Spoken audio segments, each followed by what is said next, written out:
മൂന്നിൽ ഒരാളായിരിക്കും മുഖ്യമന്ത്രി. ആ ആളിനെ ഹൈക്കമാൻഡ് തിരഞ്ഞെടുക്കും. MLA-മാരുടെ അഭിപ്രായം എടുത്തിട്ട് ഹൈക്കമാൻഡ് നിരീക്ഷകർ അങ്ങോട്ട് പോയിട്ടുണ്ട്, അത് സമർപ്പിച്ചു. അതിൽ നിന്ന് ഒരാളെ ഹൈക്കമാൻഡ് തിരഞ്ഞെടുക്കും.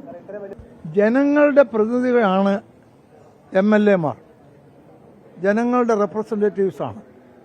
അപ്പം ഒരു പാർട്ടിയുടെ നേതാവിനെ തിരഞ്ഞെടുക്കുന്നതിനൊരു വ്യവസ്ഥാപിതമായ സിസ്റ്റമുണ്ട്.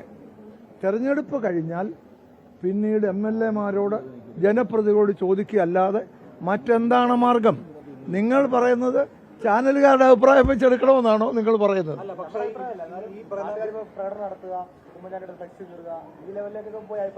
അല്ല, അതിപ്പോ ഞാനൊരു കാര്യം പറയാം. അഭിപ്രായം പറയാനും അഭിപ്രായം പ്രകടിപ്പിക്കാനും ഒക്കെ ആർക്കും അവകാശമുണ്ട്. സ്വാഭാവികമായി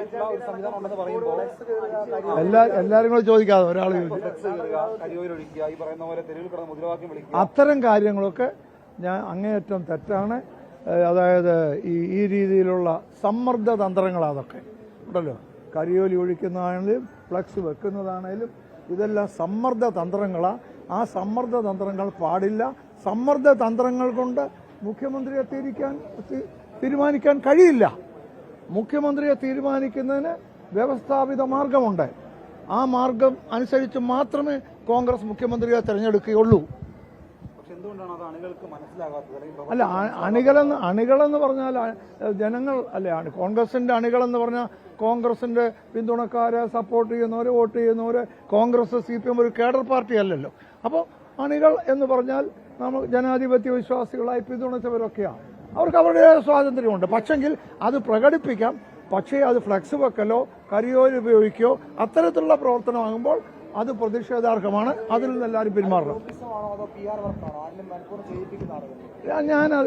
എനിക്ക് എങ്ങനെ അത് പറയാൻ കഴിയും? PR വർക്കാണെന്ന് ആരെങ്കിലും പറയുന്നുണ്ടായിരിക്കാം. എനിക്കത് പറയാൻ പറ്റത്തില്ല.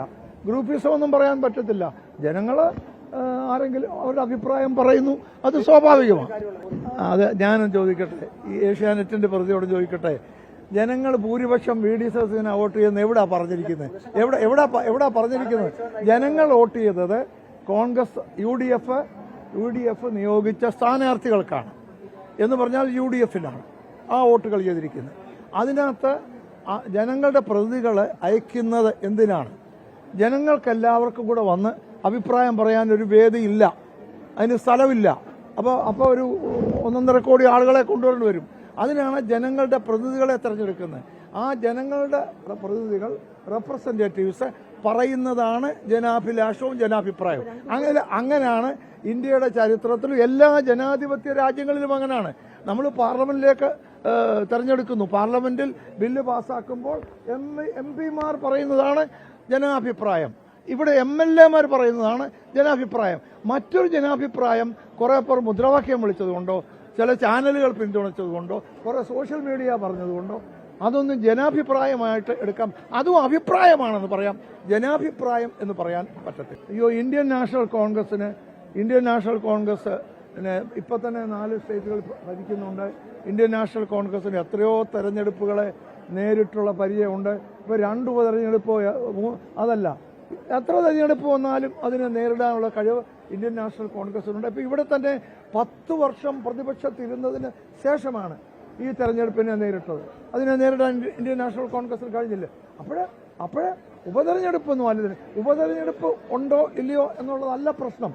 പ്രശ്നമെന്ന് പറയുന്നത് മറ്റൊന്നാണ്. അതായത് ജനങ്ങൾ തെരഞ്ഞെടുത്ത ജനാഭിലാഷമെന്ന് പറയുന്നത് ജനപ്രതിനിധികളുടെ അഭിപ്രായം കേട്ട് വ്യവസ്ഥാപിത മാർഗത്തിൽ കൂടെ തെരഞ്ഞെടുപ്പ് നടക്കപ്പെടും.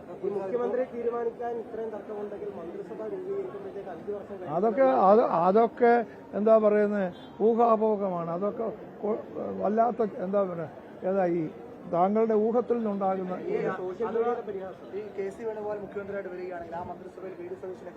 അതെങ്ങനെ? ആ ചോദ്യം അപ്രസക്തമല്ലേ? VD സതീശൻ കോൺഗ്രസിന്റെ പാർലമെന്ററി പാർട്ടി നേതാവാ. അദ്ദേഹം പാർട്ടി തീരുമാനിക്കുന്നതിന്റെ കൂടെ നിൽക്കും. കോൺഗ്രസ് നേതാക്കളെല്ലാം, അത് സതീശനായാലും KC വേണുഗോപാലായാലും രമേശ് ചെന്നിത്തലയായാലും മറ്റാര് തന്നെയായാലും കോൺഗ്രസ് പാർട്ടിയുടെ തീരുമാനത്തോടൊപ്പം നിൽക്കും. ആർക്കും ആ കാര്യത്തിൽ ഒരു സംശയം വേണ്ട.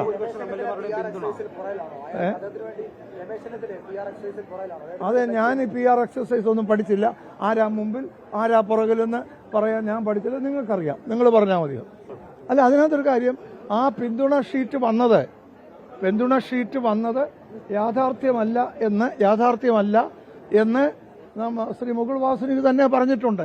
അപ്പോൾ പിന്നെ ആ ഷീറ്റിന്റെ പുറത്ത് പിന്തുണ ഉണ്ടെന്നോ പിന്തുണ ഇല്ലെന്നോ പറയാൻ ഞാൻ തയ്യാറല്ല. ആരാകണമെന്ന് എനിക്ക് ആഗ്രഹമുള്ളത് നിങ്ങളോട് പറയാൻ ബുദ്ധിമുട്ടുള്ളതിൽ എനിക്ക് ഖേദമുണ്ട്. പക്ഷെങ്കിൽ ആരാകണമെന്ന് എൻ്റെ അഭിപ്രായം ഞാൻ ഹൈക്കമാൻഡിന്റെ പ്രതികൾ വന്നപ്പോൾ അവരോട് പറഞ്ഞിട്ടുണ്ട്.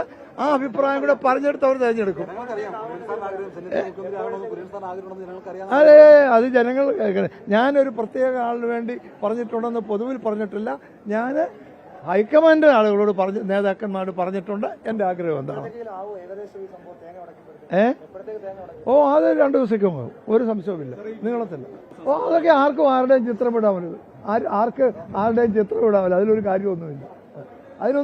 നിങ്ങൾ ഈ സോഷ്യൽ മീഡിയയ്ക്ക് പ്രാധാന്യം കൊടുത്തിട്ട് കാര്യം. സോഷ്യൽ മീഡിയയിൽ ആർക്കും എന്തും എഴുതാവുന്ന അതാ.